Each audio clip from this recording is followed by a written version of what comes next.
Alors, continuons sur ce livre voilà, du Père Noël Barbara, voilà, qui est une réédition fort dans la foi de l'abbé Ricossa. Alors, regardez ce qui nous est dit ici. Vous allez voir, ça fonctionne un peu comme les évangéliques, c'est-à-dire qu'on nous donne des bouts simplement de concile. Je vais vous le lire, vous allez voir. Je retourne pour que vous voyez avec moi. Regardez, ça c'est l'œcuménisme de Vatican II. Regardez ce qu'ils disent, regardez. Cette folle entente avec les autres religions aura été et demeurera la principale caractéristique du prétendu concile de notre siècle. Évidemment, ça, ce sont des propos extrêmement graves qui sont schismatiques en eux-mêmes. Alors, ici, il y a un mensonge. Nous sommes en train de parler des chrétiens et eux nous parlent des autres religions, sans distinguer les deux. Voilà ce qu'ils citent. Unitatis redintegratio, où on parle des chrétiens. Promouvoir la restauration de l'unité entre tous les chrétiens et non pas les autres religions, comme ils disent ici. Ce sera plus loin un autre traité, ne mélangeons pas tout. L'unité entre tous les chrétiens, c'est l'un des buts principaux du deuxième concile œcuménique du Vatican. Voilà. Unitatis Reintegratio 1. Alors bien évidemment, si je mens en disant que c'est la volonté de réunir tout le monde, baptisé, pas baptisé, c'est un mensonge. Ici, il s'agit de chrétiens. Alors voilà, nous sommes sur le décret sur l'œcuménisme ici. Voilà, voilà, Unitatis Redintegratio. Voilà, promouvoir la restauration et l'unité entre tous les chrétiens, c'est ce qu'il a dit là. Pas de problème. Voilà.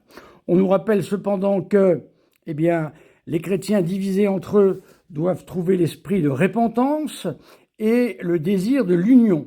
Voilà. Et on nous parle de frères séparés. Ça, il se garde bien de nous le dire, le père Barbara. Frères séparés, s'ils sont séparés, c'est qu'ils sont séparés de quelque chose. Voilà. Et peut-être bien, si on va un peu plus loin dans les textes, qu'on va découvrir de quoi est-ce qu'ils sont séparés. Voyez-vous? Donc voilà, ça, on ne nous en parle pas. Alors si on va un tout petit peu plus loin, voilà, à la suite, mais pour établir son Église sainte de façon ferme partout sur terre, jusqu'à la consommation des siècles, le Christ a confié la charge d'enseigner, de gouverner et de sanctifier au collège des 12. Ici, nous avons une note qui renvoie à plusieurs passages bibliques. Vous irez voir si vous le souhaitez. Parmi eux, il a choisi Pierre, sur lequel, après sa profession de foi, il décida d'édifier son Église. Il lui promit les clés du royaume des cieux.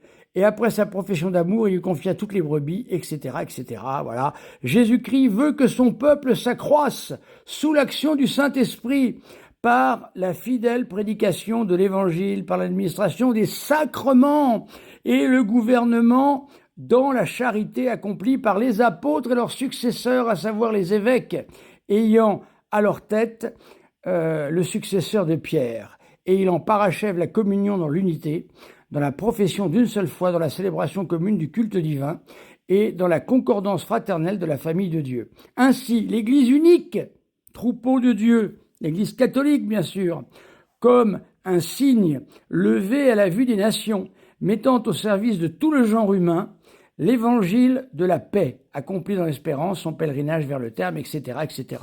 Donc vous voyez que ici, on nous cite les premières lignes, mais on se garde bien d'aller plus loin. On ne nous parle pas ici de la notion de frères séparés, on ne nous parle pas de la notion de repentance. Est-ce que même nous, catholiques, n'avons pas besoin de repentance? Peut-être que vous, non, moi si, j'ai besoin de me repentir, parce que je suis pécheur. Désir de l'union, oui, on aimerait bien qu'ils reviennent chez nous, tous ces gens.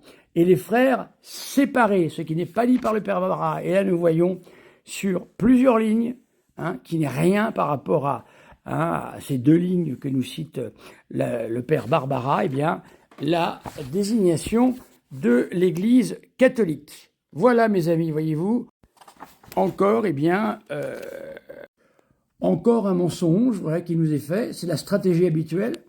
Lorsque je veux débattre avec un célibacantiste, les laïcs, les prêtres, je ne les vois jamais, qui viennent, qui se présentent, c'est toujours pareil.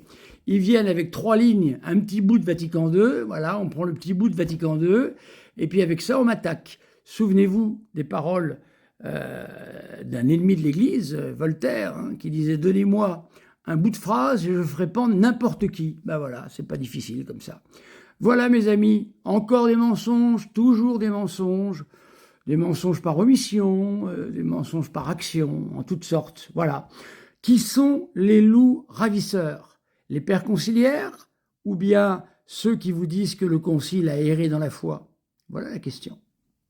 Je vous laisse y répondre, car au jugement particulier, notre Seigneur Jésus-Christ et la Sainte Vierge qui sera là ne vous demandera pas à quelle messe vous avez été, ne vous demandera pas si vous avez fait partie de tel institut ou de tel autre.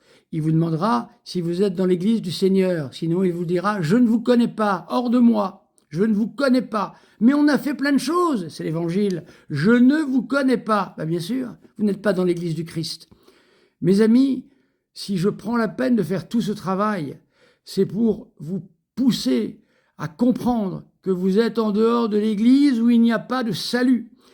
Particulièrement les cédévacantistes, mais malheureusement la fraternité Saint-Pédis également. Voilà, j'aurai l'occasion de le dire et de le rappeler. Entrez dans l'église, il n'y a pas de salut en dehors d'elle. Merci mes amis.